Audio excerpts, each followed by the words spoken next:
Domingo vai ser comemorado o Dia dos Pais. A data é comercial, a gente sabe disso, mas qual será a importância de um pai na vida de uma criança? Quem conversa com a gente sobre esse assunto é a psicopedagoga Maria Carolina Lolli. Tudo bem? Tudo bem, Elaine? Bom, vamos começar falando que assim, toda criança precisa ter a presença dos pais, né? Dos pais, com certeza. Mas qual é a presença do pai, essa coisa marcante?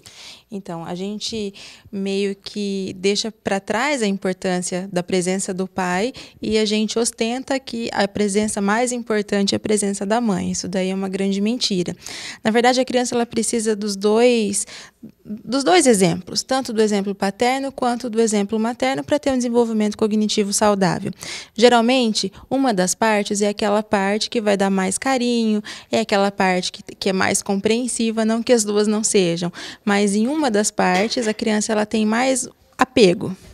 A outra parte, então, ela ajudaria mais naquela questão da, sabe, para colocar limites, para ajudar quando tem um castigo, sabe? Para ensinar para crianças a questão da moral, aquilo que é certo, aquilo que é errado, quando a outra parte é mole demais. Então, por isso que é importante as duas partes, né? Tanto a parte mais flexível quanto aquela parte mais rígida. Geralmente, nas famílias, por mais que a gente pense o contrário, a mãe é a parte mais rígida e o pai é a parte mais mole, né? O pai é quem deixa fazer tudo, é o pai quem brinca mais com a criança, porque a mãe geralmente controla o que está certo e o que está errado, a mãe que dá bronca, a mãe que coloca para dormir, né? Então, por isso que é tão importante a gente também falar dessa presença paterna aí para essas crianças. Agora, a gente fala muito dessa coisa de ter o pai perto. Às vezes, os pais separaram, e aí tem um avô que acaba fazendo o papel de pai, ou às vezes em casais homoafetivos que tem também uma diferença, né? Não tem, às vezes tem dois pais, às vezes tem duas mães. É importante ter essa divisão de papéis também? E geralmente tem, mesmo que seja um avô, mesmo que sejam duas mães, né? Sempre vai ter a diferença de personalidade entre as duas pessoas, né? Então é importante ter esse equilíbrio. Uma parte que dá mais, breca mais, e a outra parte que deixa fazer mais coisas. Quando a gente fala da importância paterna, principalmente para os meninos ali, a questão do exemplo é uma coisa fundamental, porque os meninos eles precisam ter, não é que a gente está falando relacionado a gênero, não é isso, mas o menino ele precisa do exemplo do pai, assim como a menina também precisa. Na fase dos 6 anos ali, a gente já conhece a fase do complexo de Édipo, é onde é a primeira paixão da criança, na verdade. Então, se é menina, a menina se apaixona pelo pai, se é o menino, ele se apaixona pela mãe. Né? Nessa fase é importante ter essa paixão, entre aspas, aí, porque é nessa fase então que ele vai construir a feminilidade, vai construir a sua personalidade, aquilo que ele gostaria de ter para ele. Então, por exemplo, no caso da menina, quando ela se apaixona pelo pai, por volta dos 5 anos, 6 anos ali, é a fase que ela descobre a vaidade, então ela quer parecer com a mãe para ela encantar ao pai. Por isso tem aquela coisa de sempre querer se vestir como a mãe, isso. Né? E o menino a mesma coisa. O menino nessa fase também, ele vai querer se vestir como o pai para impressionar a mãe. Então, nessa fase é importante a presença do outro, do sexo oposto, né? Justamente por conta disso, para a criança desenvolver esse lado aí, né, do complexo de Édipo, que é fundamental para ela passar de fase. E às vezes a gente fala, tem a mãe que trabalha fora, mora longe da família e está divorciada. Como suprir esse papel? Tem como um amigo ou tentar fazer visitas frequentes à casa dos próprios pais da mãe? Como é que dá para trabalhar isso? Então, Helena, a gente fala que o importante não é a presença física, o importante é a presença da figura paterna. Então, todo mundo tem um pai e uma mãe. Todo mundo precisa desse contato, seja esse contato por telefone, seja esse contato uma vez ao mês, seja esse contato uma vez ao ano, mas esse contato ele é fundamental.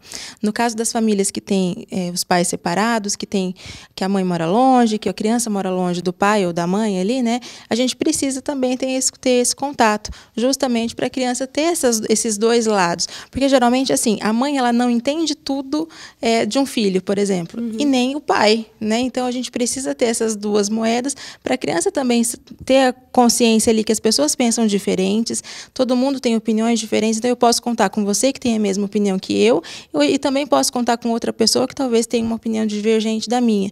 Então, por isso que é tão importante a gente ter esses dois lados, a gente ter várias pessoas com quem contar. Daí a importância que mesmo em caso aí de uma separação em que os pais não se deem muito bem, mas ter um cuidado contato especial para manter esse contato. Isso, porque na verdade, igual a gente fala sempre, um casamento ele pode durar 1 ano, 2 anos, meses, mas um filho é para a vida toda, né? Então esse contato com o pai é fundamental para o resto da vida. É importante que o pai dê atenção para a criança, por mínimo que seja ali por 5 minutos diário, mas é importante esse contato dos 5 minutos diário, ou também ali uma vez por semana, 1 hora por semana. É importante isso, porque é nesse momento que a criança ela vai conseguir contar talvez aquilo que ela não consiga contar para outra parte, né, que ela tenha um pouco mais de cuidado, mais de confiança nessa pessoa, porque talvez mora longe, então ela se sinta mais à vontade de contar talvez os seus problemas para essa pessoa, então por isso que é importante. E assim, você falou do contato telefônico, né, quando mora longe e tal. Claro, visitar sempre que possível, Claro. né, mas se morar muito, muito longe, o que é o ideal de um contato? É todo dia? É toda semana? Pois é, a gente fala que não pode se quebrar o vínculo. Quando isso acontece? Quando, por algum motivo, a criança perde a confiança na parte que está longe.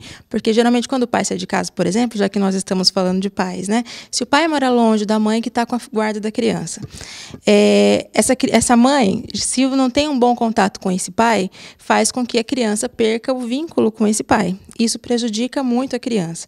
Quando a gente perde o vínculo, é quando a criança ela não quer mais conversar com esse pai. Então, quando acontece isso, o melhor a se fazer, então, é procurar restabelecer esse vínculo perdido. Como que a gente consegue fazer isso? Quando a gente consegue falar de igual para igual com essa criança, né? Então, saber aquilo que ele gosta, aquilo que a criança gosta, para daí, então, chegar mais e restabelecer esse vínculo. O vínculo é uma coisa muito importante, que nunca pode ser quebrado, porque se a gente quebra o vínculo e demora muito tempo para reatar esse vínculo ele pode ser perdido para sempre. E a criança acaba se sentindo mal também, às vezes até não entendendo, dependendo da idade, o que aconteceu, né? Porque daí a outra parte você passa como se fosse um estranho. Então a criança ela não tem mais necessidade de conversar, não tem mais necessidade de contar sobre as coisas que estão acontecendo com ela, que está acontecendo com a família. Então o vínculo é perdido e essa pessoa passa a ser como uma outra qualquer. Em casos isso assim, não é bacana. Tem que despertar o interesse da criança. Sim. A pessoa que está longe, né? A pessoa que saiu de casa, né, precisa trazer para perto. Não é perto na presença ali, né? Precisa estar presente em outras formas. Seja pensando, dando alguma coisa para essa criança pensar durante o dia, para a gente conversar à noite, contando sobre aquilo que aconteceu na escola. Hoje em dia nós temos uma infinidade aí de meios de comunicação que dá para a gente ter um tipo de relação bacana com essas crianças. Temos e-mail, temos WhatsApp, temos o próprio telefone celular, né? Então, ficar sem falar não é desculpa. Então, presença do pai é imprescindível. Com certeza. E para todas as fases, né? Não só na infância, mas também para a adolescência e na fase adulta. Legal. Obrigada mais uma vez pela sua participação.